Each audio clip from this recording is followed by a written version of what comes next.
Week 3 Weekly Reflection. So far, throughout this course, we have read Unit 1 of Ada and Compoy. In that unit, we discussed the process of self discovery and respect for the uniqueness of everyone in the classroom. The students used writing as a way to express individuality with the with true respect to themselves and others. Evidence of this could be found on page 63. As an example or as an activity, to achieve this goal, the students were asked to create individual poems or a book and also a class poem, and that can be found on page 51 through 61.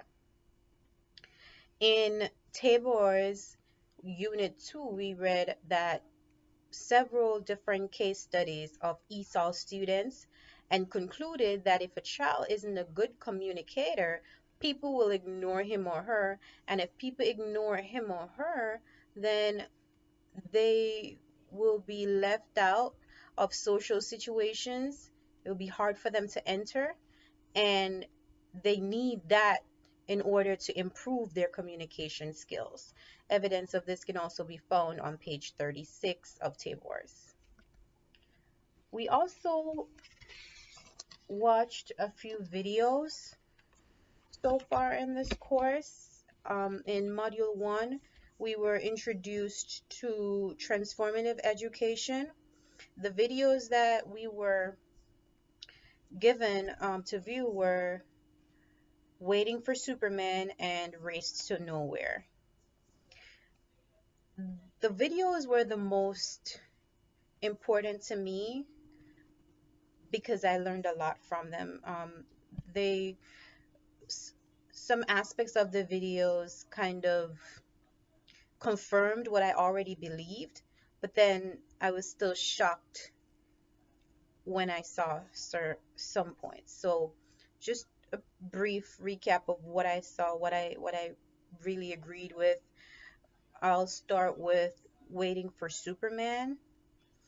After watching Waiting for Superman, I was amazed at the changes within our public education system that are mostly beneficial to the wealthy business executives and politicians. I was disappointed at the decisions that were made to close so many public schools because of their performance. We heard that at around 2 minutes and 40 seconds into the video. And then at 3 minutes and 40 seconds, we also heard where over $52 million was given to charter schools as funding. Now,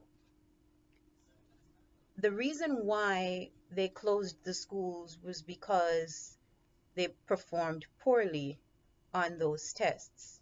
So instead of closing the schools, I definitely think that funds should have been used to improve the resources that they have to provide more training for the teachers and ensure that those students receive a quality education rather than have those students move into other schools, which is now going to reduce the quality education that those students receive because they get less one-on-one training or less one-on-one opportunities to learn from their teachers. So I definitely think that was not positive. Definitely disagreed with that decision.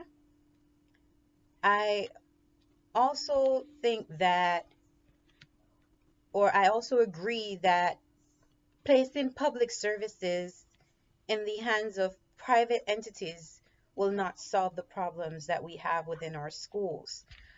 All of our students deserve a quality education, regardless of their socioeconomic background, their race, or the language that they speak, their cultural background. We all deserve to have quality education.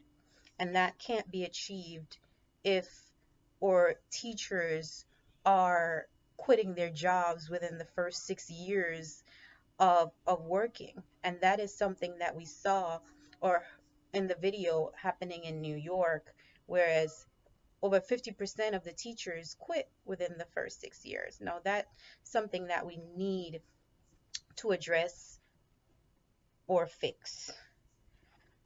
In the video, we also heard from parents of special needs students that won the lottery to attend charter schools and then were told that the schools would not be able to accommodate them, which is unacceptable and would never be done at a public school. The same public schools that are being compared to these charter schools don't have a leveled playing field. So we're matching up their performance to a school that doesn't have the same rules and regulations.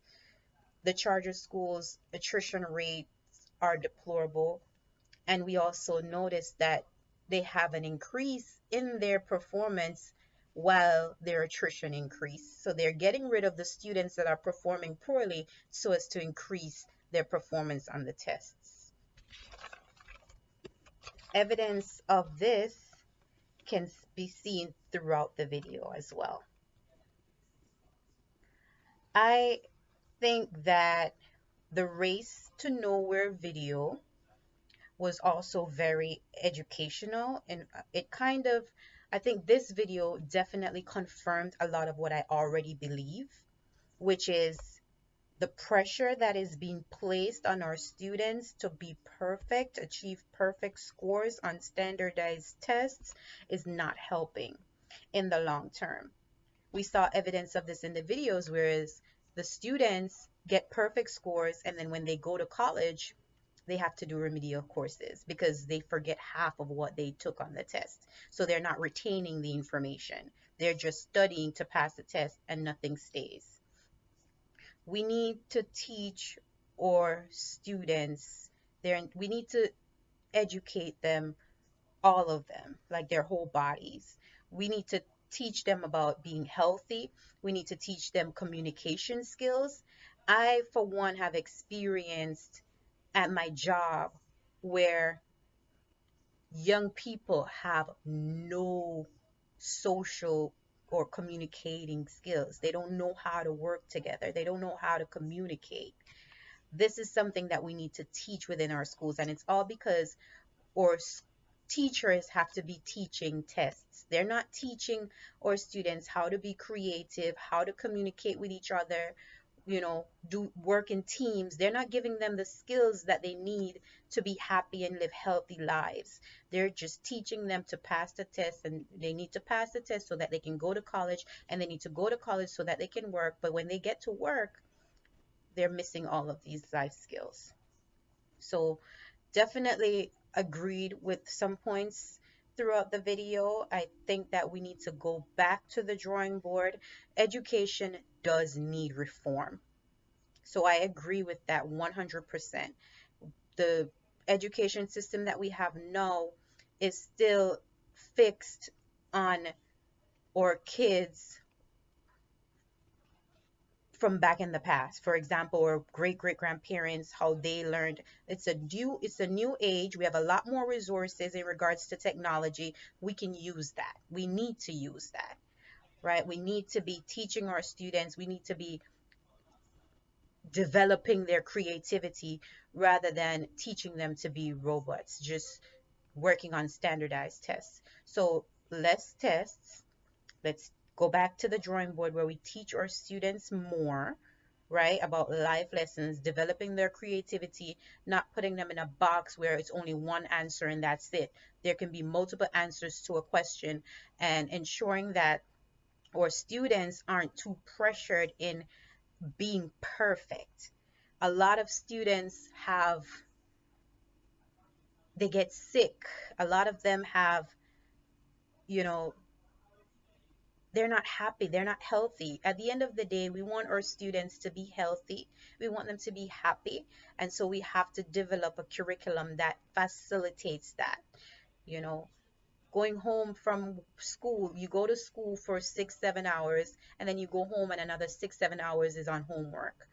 How much time out of that does our students really get to really settle down learn life skills, you know, take part in some type of sports, or even try to develop their creativity.